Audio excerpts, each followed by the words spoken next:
नागसेन राजा मिलिंद को कहते हैं कि पाप कर्म भारी पत्थरों की तरह होते हैं जो डुबोने की कोशिश करते हैं। पुण्य कर्म नाव या जहाज की तरह होते हैं जो कर्म सागर रूपी संसार में तैरते रहते हैं। कल्पना कीजिए कि अगर पुण्य कम हो तो छोटी नाव पर भारी पत्थर लाद दिए जाएं तो नाव डगमगाएगी, हिलेगी, डुलेगी या डूब भी सकती है।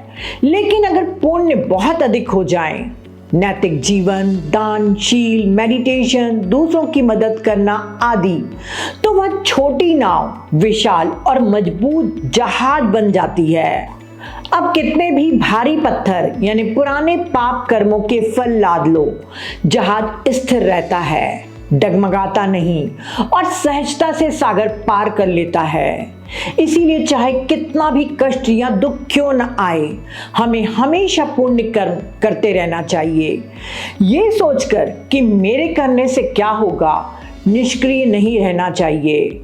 बौद्ध धर्म में नैतिकता का स्थान ईश्वर के समान महत्वपूर्ण है। यह ही हमारी रक्षा करती है और मुक्ति का मार्ग दिखाती है।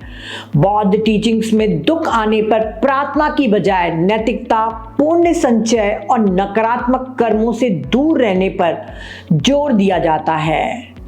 पर क्या केवल दुख हो तभी पुण्य कर्म करना चाहिए?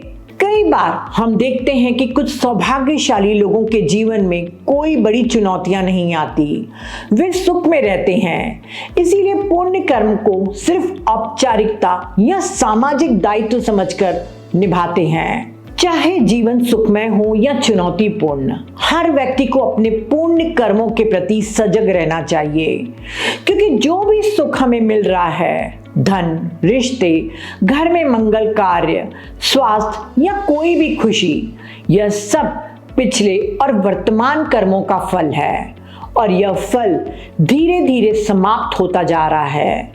मान लीजिए आपके पास बैंक अकाउंट में बहुत सारा पैसा है, लेकिन अगर आप रोज सिर्फ निकालते जाएं और कुछ जमा न करें तो एक दिन अकाउंट खाली हो जाएगा।